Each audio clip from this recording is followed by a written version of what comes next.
This is CGTN, China Global Television Network.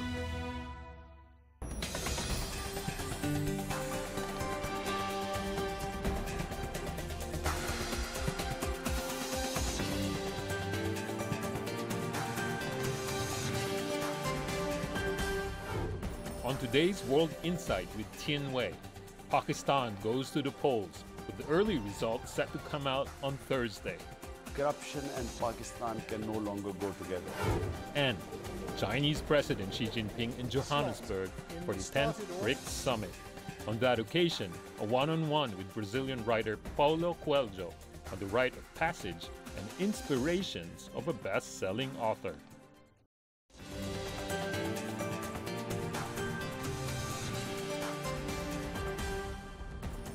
Hello and welcome to World Insight with me, Tian Wei, coming to you live from Beijing on CGTN. We begin today's program in Pakistan. The country is voting for a new prime minister and government. First results will be announced on Thursday. Before our discussion about the latest and the challenges of electing new Pakistani leaders in that country, let's take a look at the latest. 3 candidates are leading in the polls. Shahbaz Sharif leads the center-right Pakistan Muslim League.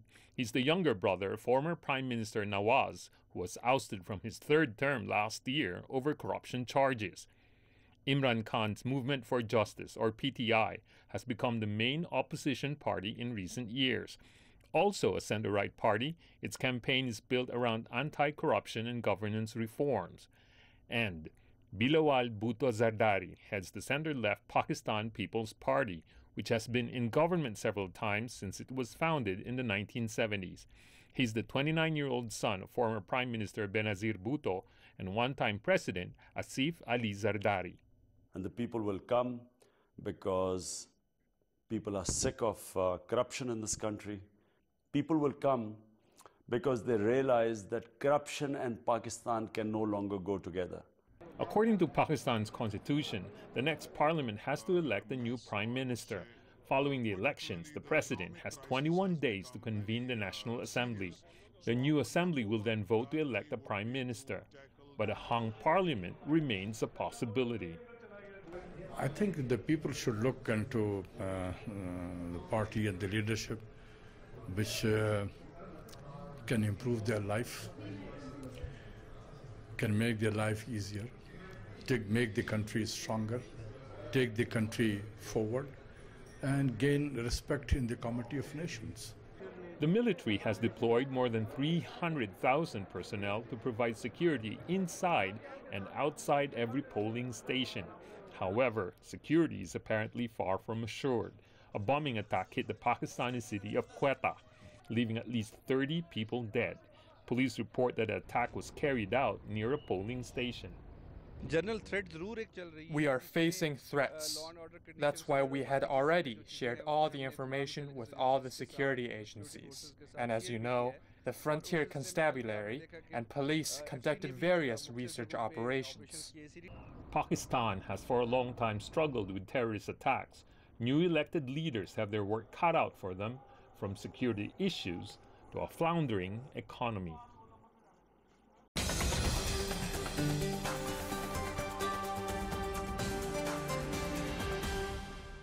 For more on Pakistan's election, we are joined in our Beijing studio by Rong Ying, who is the Vice President of the China Institute of International Studies. Welcome, sir. Also joining us in Islamabad in Pakistan, Imtiaz Gul, Chairman of the Center for Research and Security Studies in Pakistan. Thank you, sir. And also Mustafa Sayed, the Executive Director at the Pakistan China Institute. Welcome as well. I want to start with you, Mr. Gul, about the latest situation. A few hours ago, bombing once again happened in Pakistan, 30 people killed when the voting box is open. So what kind of situation are we still facing before the result could come out and be announced? Well, I think this has been an historic day, another big milestone in Pakistan's democratic transition. And this tragic incident, the terrorist attack in southwestern Pakistan, failed in preventing people from coming to cast their vote. Even in the area where this incident took place, people came out in relatively big numbers. And this showed basically the resilience and the determination of the people across Pakistan that they do want to participate in the election, that they do look at the elections as a means for change in the destiny of this country. And I think 4 elections in 16 years, all in time, as per schedule, they demolished a lot of foreign-inspired propaganda and also nationally inspired propaganda that elections may not be held on time or maybe postponed. Got it. So I think that is a huge moment of celebration for all Pakistanis. All right, a lot of silver lining of the cloud over there by Mr. Gu. By the way, it is not this accident alone, but also some of the earlier bloodshed on voting day and the earlier incident. There were other terror attacks in July. Let's take a look at some of those. 2 weeks ago, an Islamic State claimed the bomb attack that killed 151 people and injured 186. And the election rally on Sunday, a candidate from Pakistan's main opposition party was murdered in a suicide attack claimed by Pakistan Taliban. On July the 10th, a suicide bomber killed Awami National Party leader too. So one incident after another. Mr. Sayed, are you as optimistic and also cheering leader as Mr. Gu about the latest situation when it comes to this election? Yes, Pakistan's elections have historically been facing a lot of challenges, and including terrorism. And this election has unfortunately also seen a lot of attacks and a spate in terror attacks, particularly in the past 2 weeks, as you rightly mentioned. But I would agree with Mr. Gul that we have shown a lot of resilience this time around and historically, where the people of Pakistan have not cowed down under the eyes of terror, under the eyes of oppression, and under the international pressures and local pressures that we have in Pakistan. So the people are coming out to exercise their right to choose their future, to choose their destiny. I see. And Balochistan, whether it be Balochistan or KPK, where the terrorist attacks have been in large numbers, have also witnessed a high voter turnout. Okay. So the hope is that we pray that the people of Pakistan are able to choose in a transparent manner, in a clean and above board manner, a government for themselves which is credible and which is legitimate. All right, Mr. Rong, sitting here in Beijing as an observer of what is going on in Pakistan, 2 things come to my mind when we are talking about the earlier incidents related to the election. One is whoever is to become the prime minister, whoever is going to be key members of the government, is going to deal with terrorist issue. It's going to deal with the issue of Taliban and some of the other unresolved ones earlier. Secondly, the army of Pakistan has always been closely linked to the politics in Pakistan, and therefore their role in calming things down before the election and when the election is going on, it's an interesting question, isn't it?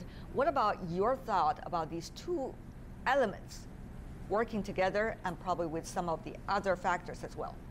Well, indeed, if you look at the history of Pakistan, it's always kind of facing kind of challenges, how to manage stability and development. And the stability, of course, you have to look at the issues that affect the Pakistan outside and inside. And this is because of that, I think the institutions like the army, the military has always played a very important role in Pakistan's politics, and either in terms of dealing with the threats externally, or in terms of ensure the stability and tranquility of Pakistan. So I think politicians or politics in Pakistan have to live with this reality, and politicians or state have to find a way to manage this dilemma. Manage this very delicate relationship between the civilian leader and the army. But Mr. Sayed, according to many believe when it comes to political election, the military should stay out, and yet all of you, the three of you, have been illustrating the significance of military in making sure about stability in Pakistan, particularly during transitional period of time. How should we understand this delicate balance that military should not have too much a role about who should be the leader and how that leader should govern the country? Of course, it was very complicated if we look at perhaps the few decades back in Pakistani politics, isn't it, Mr. Saeed? Yes, there has been a civil-military imbalance, so to speak, historically in Pakistan, and we have seen a large part of our history being governed by military regimes. But the military spokesperson, the head of the Inter-Services Public Relations himself, has also multiple times clarified in the recent weeks following the lead-up to the elections that the military just has a supporting role in making sure that the security of the elections is fulfilled because of the challenges, and that the Election Commission of Pakistan, which is the primary institution responsible for carrying out transparent and credible elections, is supported by all institutions, including the army. And I think the results will also determine whether the elections were legitimate and credible, or whether the elections were, as some political parties are saying, a selection rather than an election. I see. So I think that we should give the benefit of the doubt that hopefully all the political parties, the three major political parties which you earlier mentioned in your introductory remarks, will accept the election results as above board, as credible, and as acceptable for the next 5 years. Because otherwise, if that does not happen, the loser will be no political party but the Pakistani people and the country. We'll see how that election goes, so that all the sides that involved in the election would whether accept that or not. But by the way, when we talk about the military, Mr. Gu, I have to go to you about Mr. Imran Khan, who is likely to be the leading candidate for now. His relationship, visible or invisible, with the military, Mr. Gu? Well, there's a lot of support for Imran Khan within the armed forces, also whether they are serving or retired. And there's also a lot of support for Imran Khan even among the youth, which constitute over 62% of the total population. And their agendas converge.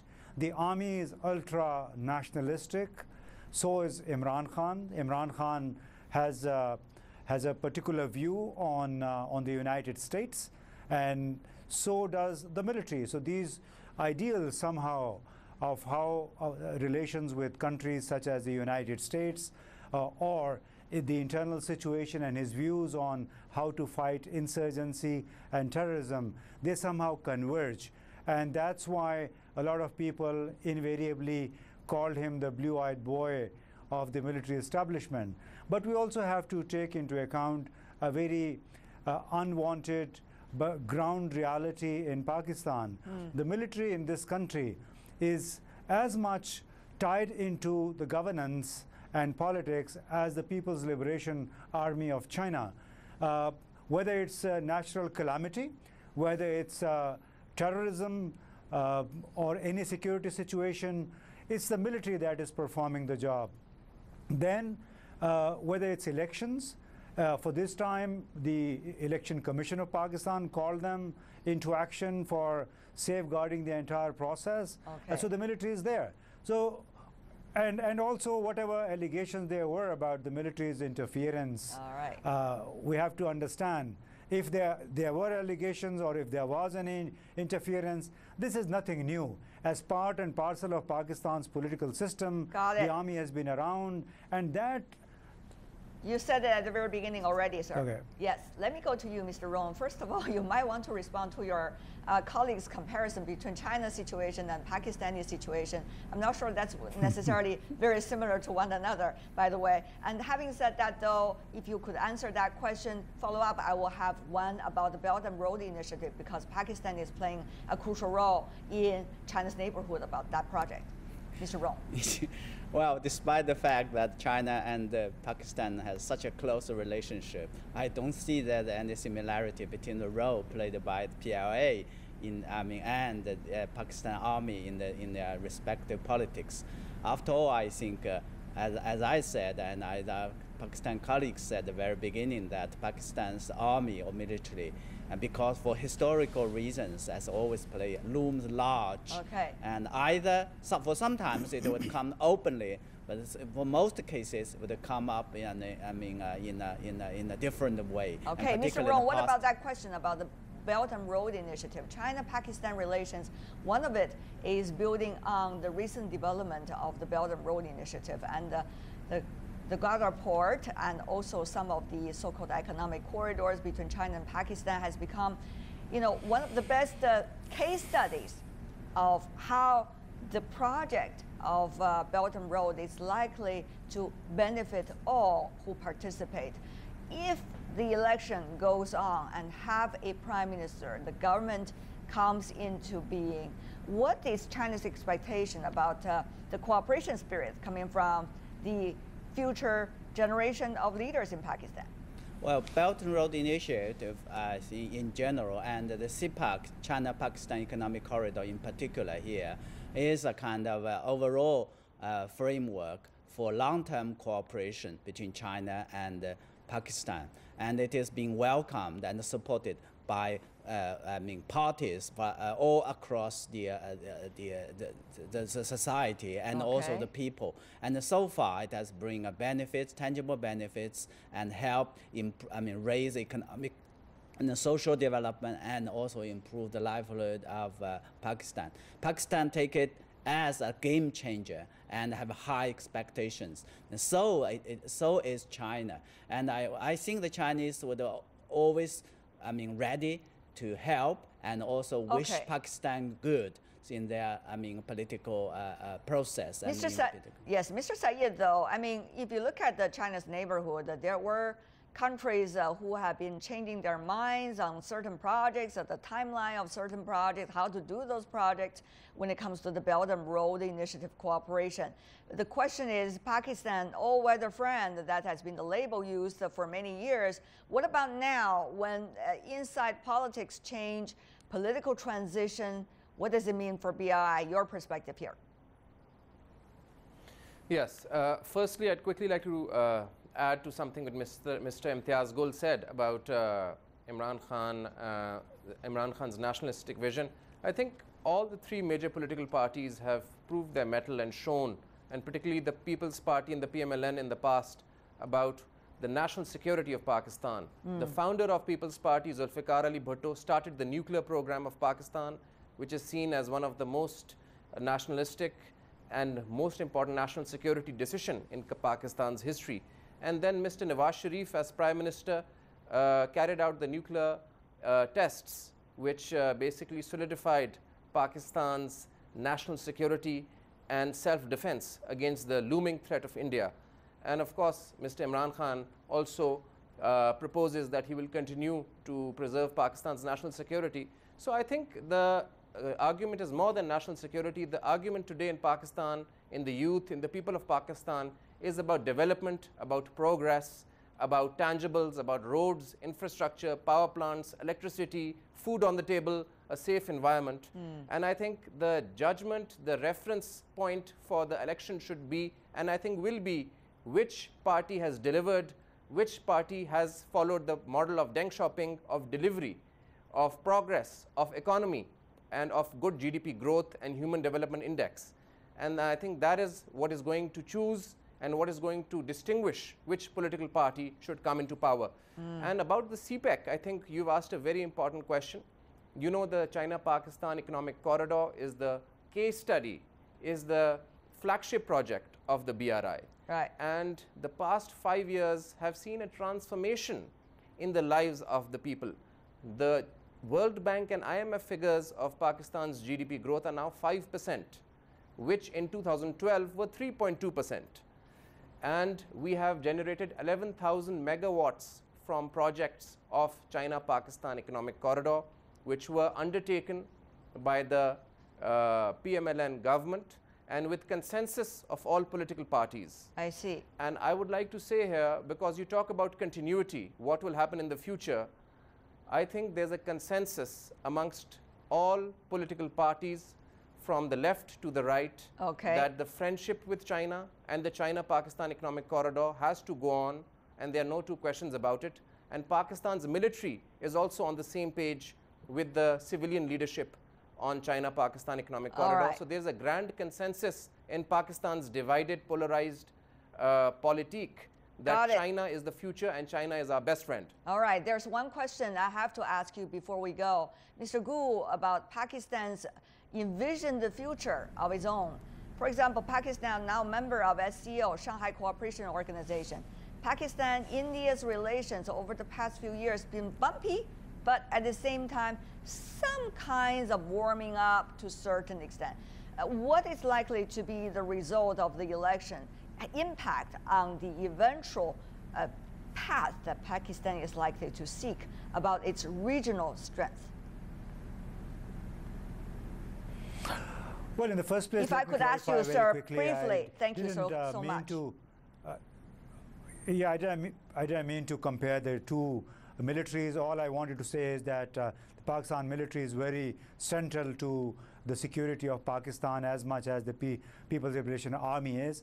And as for the regional situation, I think China has embarked on a very critical journey, which means engaging India and then urging Pakistan to engage Afghanistan in order to smoothen tensions which are trilateral. So I think under the SCO bannership, all 3-4 countries involved are going to benefit as the time passes by, and we are looking forward to the new government here as well as the softening of Indian position from now onwards. Thank you so much for the three of you, Imtiaz Gul, Mustafa Sayed, and Rong Ying. Really appreciate it. Thank you. And best luck to the election in Pakistan. You're watching World Insight with me, Tian Wei. Still to come on our program. The rite of passage and inspiration of a best-selling writer.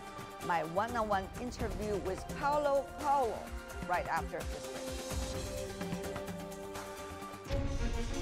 break. Images may appear to be identical, but looks can be deceiving. The difference is not always obvious. It has to be discovered. There are always different sides to a story. We put the focus on the details. To see more, to understand better. CGTN. See the difference.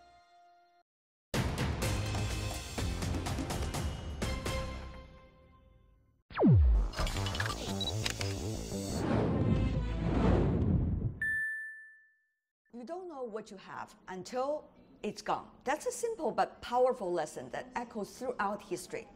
Take the ancient Silk Road, which is full of treasures and wonders, for example. In 2001, one of the wonders was totally destroyed. The Taliban in Afghanistan blew up the world's 2 largest standing Bamiyan Buddha statues. One of them is even as tall as 165 feet high. They were once the symbol of human excellence, a combination of religion, philosophy, and art. They're forever gone.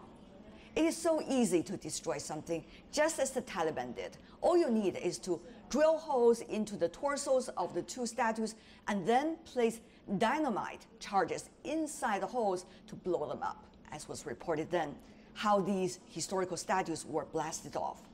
That was 1 trillion times easier than the strenuous work to build them onto the mountain cliff. Even though it is said repairs are underway, everybody understands it's not going to be the same again. That is a hard lesson, but I'm afraid that the hard lesson has not been learned. One only needs to take a look at the recent development of US-China relations to get a grasp of what I meant. The trade war between China and the United States, which started with the US levying imports from China with heavy punitive tariffs, already soured the feelings and confidence from both sides. That is further complicated by the failure of compromise through rounds of bilateral negotiations. By the way, it is heavily reported about the flip-flop strategy and the US interest alone mentality the Trump administration demonstrated in those negotiations, whether with China or its allies for decades, derailed the negotiation prospects.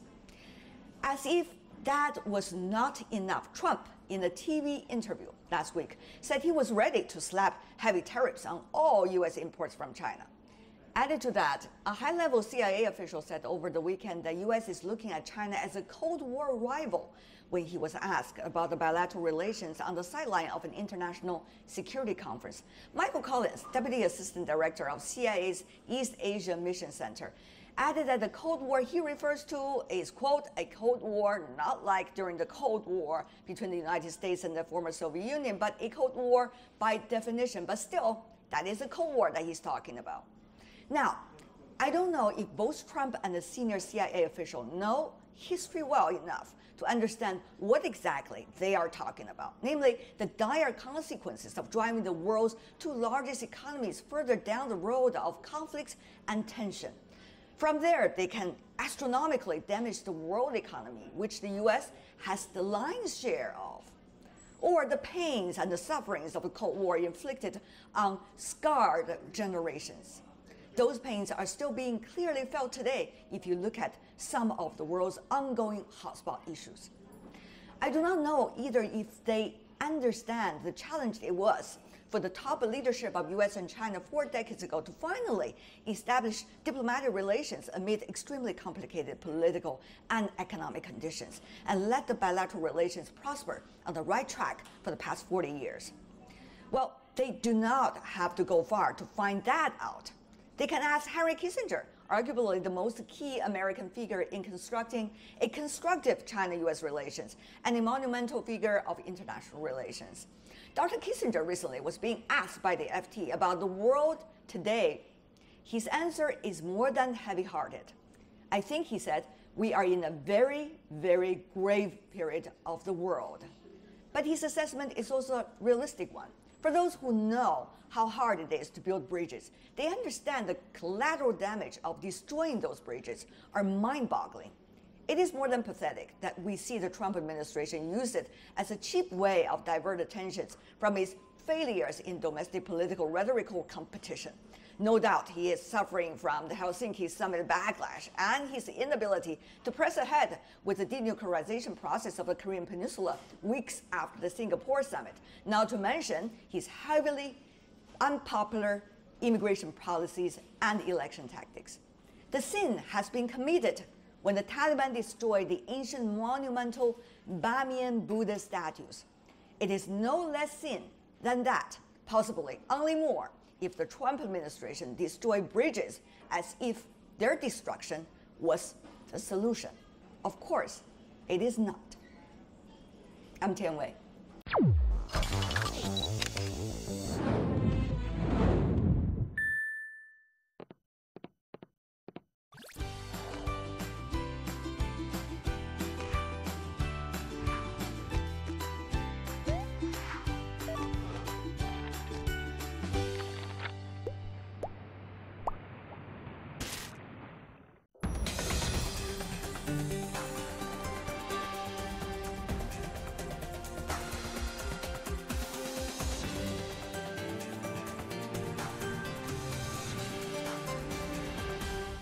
Welcome back. You're still watching World Insight, coming to you Monday to Friday on CGTN. I'm Tian Wei. Now let's turn to Johannesburg, where Chinese President Xi Jinping is attending the 10th BRICS Summit. The theme this year is collaboration for inclusive growth and shared prosperity in the fourth industrial revolution. During the 3-day meeting, President Xi and other leaders will discuss global governance and improving cooperation on industrialization. They will also explore joint efforts in new areas such as peacekeeping, gender equity, and tourism. BRICS countries are not only emerging economies, but also increasing their cultural influence. Brazilian writer, for example, Paulo Coelho, is one of the most influential novelists from Brazil and having a huge impact on the literary scene in the world today. As a teenager, though, he refused to follow the traditional path, and his parents committed him to a mental institution. Later, he took law, but dropped out to pursue his writing career. In 1988, his best-known novel, The Alchemist, was published. This novel has become an international bestseller, translated into 70 languages. In 2007, Mr. Coelho was appointed as the UN Peace Ambassador because of the great influence of his work. Earlier, I had a one-on-one interview with him. Let's listen in.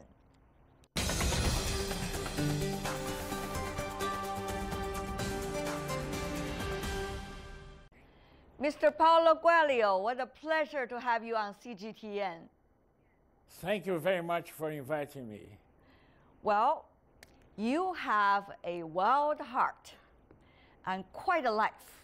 However, writing also demands consistency, strong will, and sitting down. People would say that's quite a contrast. In fact, writing demands basically discipline and inspiration. You have to combine the two. I just finished the new book, and I know what I'm talking about because sometimes it's painful, sometimes there is a lot of pleasure, but if you want to put your ideas in a paper, you have to be able also to organize your mind so you can type it down, something that it is in your heart. Mm-hmm. You always began writing a new book when you see so-called the white feather falling down. I really wonder, when you talk about your new book, did you also see another new feather falling down in the air? It started with my first book because I was very insecure. Should I write? Should I not write? And then in January, normally, every 2 years, because I only write a new book every 2 years, I said, if I see a feather today, it is for me to write my first book. And I did see the feather. So I created this tradition to myself. All right. Did you try to bring yourself somewhere, for example, to the feather factory in order to see the feathers? Because you really decided to write. Yeah. It's not easy to find a feather, but it must be every 2 years and in January, you know. So otherwise I'll be writing books non-stop. Yes, exactly. But let's just be serious for a moment. Mr. Coelho, you walked 800 kilometers when you were in your late 30s. You thought that was a critical moment, eureka moment for you, that you have decided what to do with your life. Why is that important? What was that 800 kilometers like for you? You have this book translated in Chinese. It's called The Pilgrimage. I explain you why. I always had this dream of becoming a writer. But like any dream, you are always postponing. And one day I did this pilgrimage from France to Spain, well, to have a kind of rite of passage. And then at the end of this pilgrimage, because I was happy, I had love, I had money, I had everything that a man can dream of. But at the end of this pilgrimage, I told to myself, either you write or you forget about writing, because you cannot say, I'm a writer, and you don't dare to follow your dream to write a book. So this pilgrimage was for me this turning point of my life. We are so glad as readers that you made that pilgrimage. That's why we could have all of these wonderful books, sir. But having said that, though, sir, let me ask you, you know, what was it in your heart that you have to be a writer? Why is it important for you to be a writer? What is the importance of writing? Okay, I tell you to me, because it is my way to express myself, but I believe that each and every one of us have a way to express. him or herself. And life is about sharing.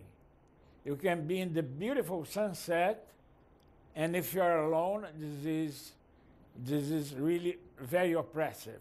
And you can be in a train station, and if you are with someone that you love, it becomes heaven. So we need to share. It's part of the human condition to share something. Otherwise, you are nothing, nothing, nothing. Got it.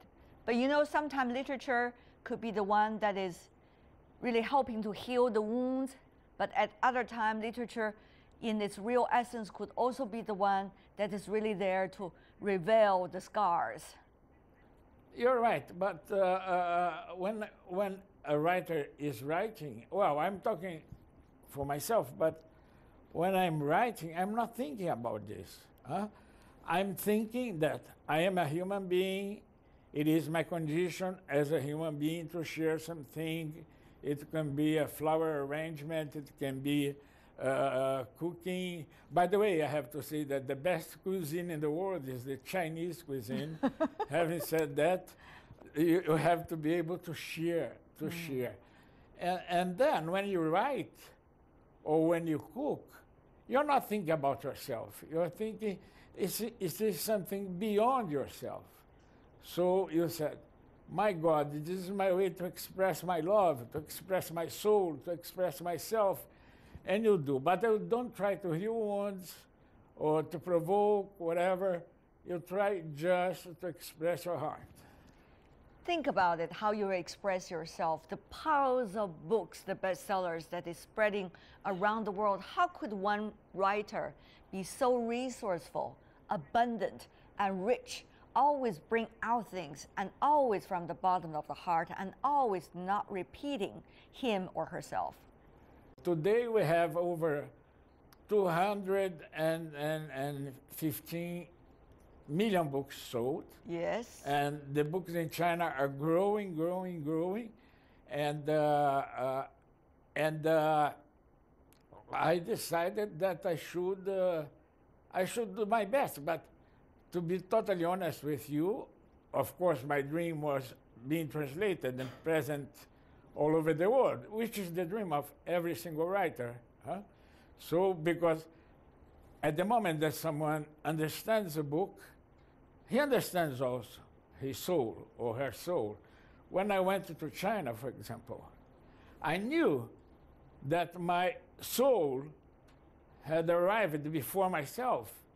Because when I went to Shanghai, when I went to Nanking, when I went to Beijing, people used to come to me and say, oh, I love your books, this and that and that. So I felt at home. That is the magical thing about writing or about doing something that you do with enthusiasm. But Mr. Coelho, you know, you think about that. Literature, even though your books sell very well, hundreds of millions of copies worldwide, some say is dying because people just do not want to read the long works anymore, given what we're having today with the technology. What do you think about the fate of literature? Does it matter to you? It matters, it concerns me, and I must say that I'm a little bit worried because the tendency is really to read shorter